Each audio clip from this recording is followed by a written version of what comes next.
The mole is the basic unit of quantitative chemistry, and we are going to be using the mole all through the rest of the semester because it's impossible to really do meaningful lab chemistry without it. So in the 20th century, chemists were trying to come up with standard units that would be universally applied by scientists around the world, and one of these ways of being able to represent quantitative matter was the mole. The mole is basically this many molecules, 6.02 times 10 to the 23rd power. And the molecule could be an individual atom, a compound, it could be electrons even, or protons. It's just a fixed number. The periodic table is also fixed to this molar value. The molar masses of each individual element are how many of these would actually weigh on a scale. So not surprisingly, the heavier elements having more protons and neutrons will have a heavier molar mass. The molar mass of the compound methane, also known as natural gas, is 16.05 grams to mole.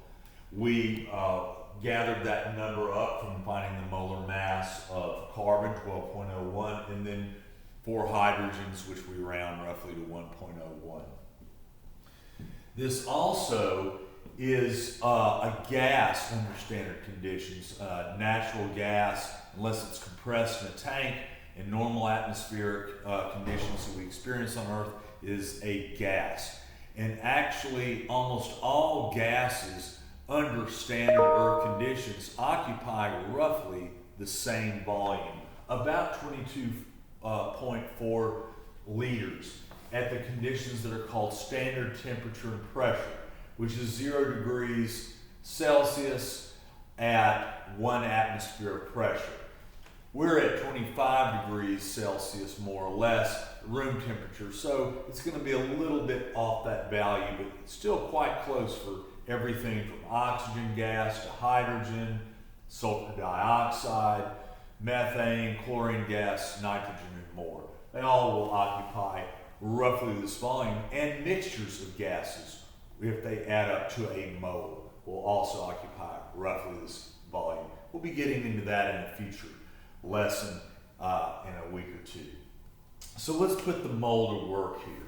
So if we have 35 grams of methane, we can divide by the molar mass, or put it here as multiply it as a fractional value, and we will find that we have 2.181 moles of methane. When doing molar conversions, and you may be having a hard time remembering, do I multiply or divide by molar mass? That's why it's always good to think as trying to look at things dimensionally. Left out the little G symbol here, and actually that's relevant because, as you can see, if we view it dimensionally, we can actually cancel the values of gram methane, and the value we're looking for is here. If we had flipped this, multiplying it, you would see that we would not be able to cancel. Also, another good way of checking to see if your answer works is, does it make sense?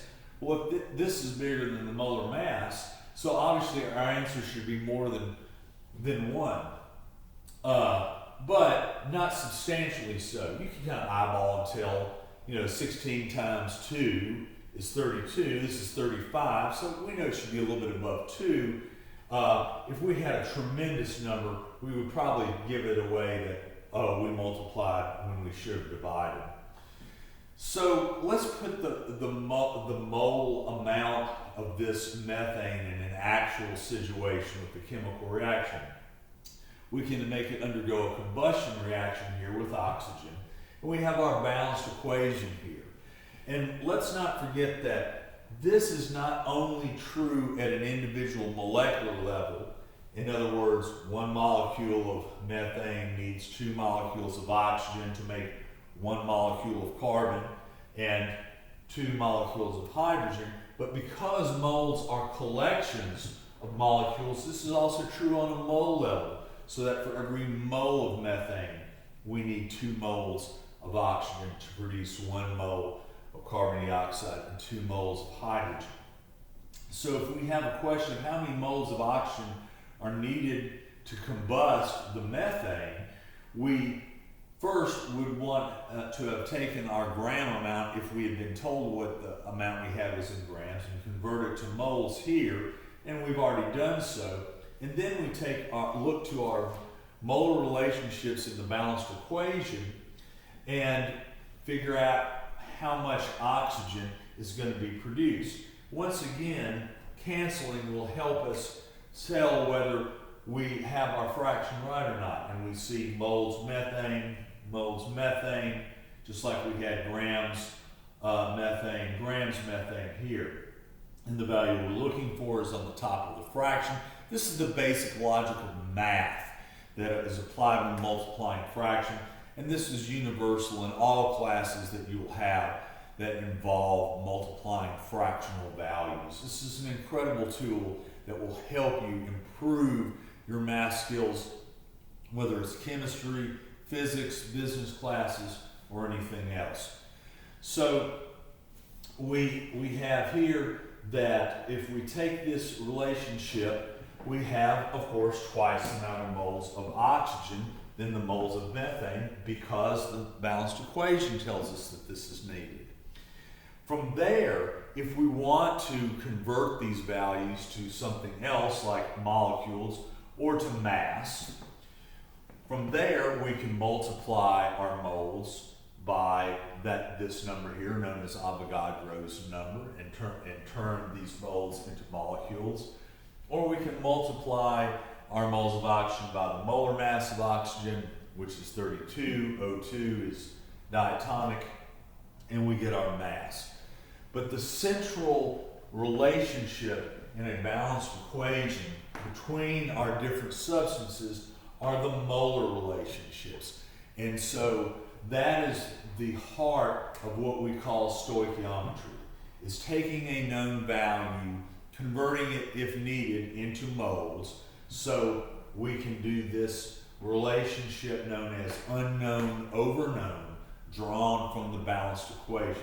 From there, we get our unknown value, which could be any of these. We would just put one of these up at the top. And from there, if we wanted to know what our unknown value was in other units, such as molecules or grams, we can use these conversions to do so. So, in closing, the mole allows us to figure out how much of different substances are required at minimum, when what we would call the theoretical value, to make a balanced equation happen with real amounts in a real lab situation.